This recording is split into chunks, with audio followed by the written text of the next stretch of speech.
Finalmente chega o fim de semana. A chuva lá fora deixa o tempo perfeito para você ficar largado no sofá assistindo a algum programa na televisão. Zapeando pelos canais, você encontra um documentário que lhe chama a atenção.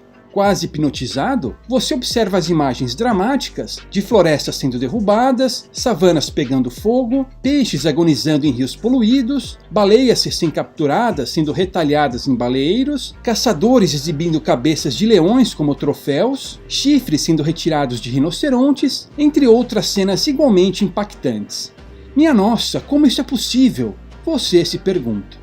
No documentário, uma voz grave explica que estamos vivendo uma sexta extinção em massa. Ao contrário dos outros 5 eventos de extinção em massa da história geológica, este evento tem uma única espécie como culpada, a nossa, sentencia o narrador.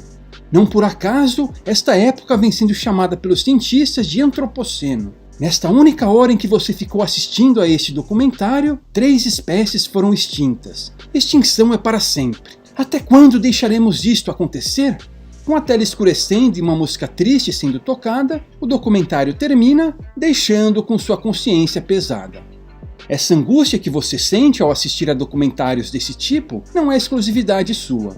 Muitos de nós, eu inclusive, nos afligimos ao nos deparar com algo que consideramos belo sendo destruído ou morto, seja uma exuberante floresta, uma graciosa coruja ou uma imponente onça pintada. Temos empatia por algumas das outras espécies que habitam conosco o planeta, especialmente se acreditarmos que tais espécies são capazes de sentir as mesmas emoções que nós, como tristeza, agonia, medo, sofrimento e dor.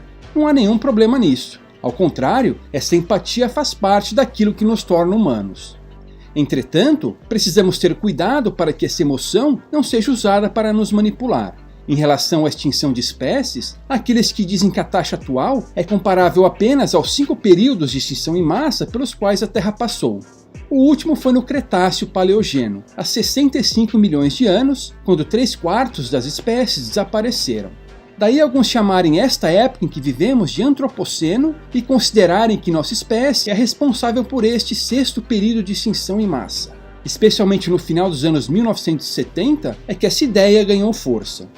Em 1979, o biólogo inglês Norman Myers publicou o livro O Naufrágio da Arca, em que afirmava que estávamos perdendo 109 espécies por dia ou 40 mil por ano. Isso entrou em nosso inconsciente coletivo e estimativas desse tipo vira e mexe aparecem. Em 1981, o biólogo estadunidense Paul Ehrlich estimou que estávamos perdendo cerca de 250 mil espécies por ano e que em 2000, metade das espécies já estaria extinta e entre 2010 e 2025, todas já teriam desaparecido.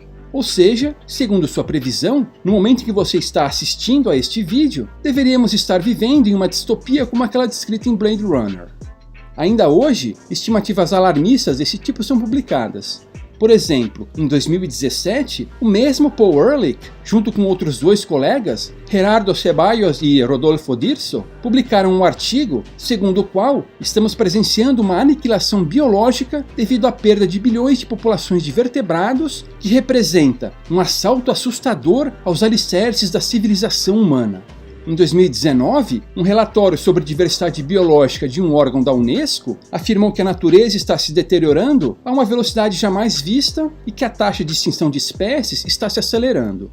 O poder de previsão dessas estimativas, contudo, é muito fraco. Esses estudos são baseados em modelos matemáticos cujos resultados variam enormemente conforme as variáveis inclusas e a qualidade do banco de dados. Até o número de espécies existentes hoje é bastante questionável, com estimativas variando entre 8 milhões e 1 trilhão. E se é difícil estimar o número de espécies existentes hoje, que dirá dos números ao longo da história geológica do planeta?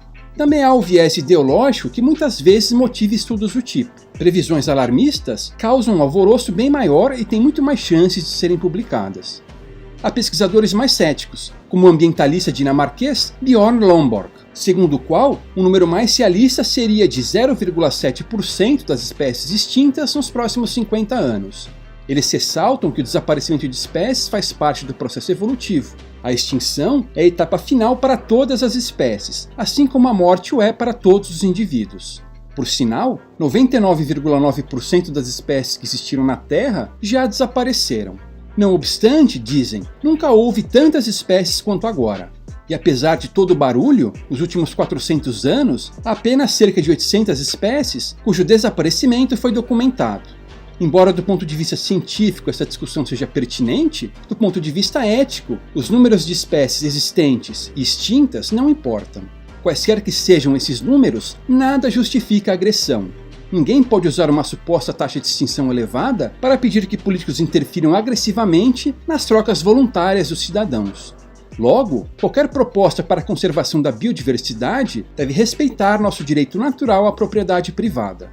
Mas e os pobres animais? Eles não têm direitos também? Pergunta o aflito ativista ambiental. Eis uma questão interessante. Discutiremos isso no próximo vídeo.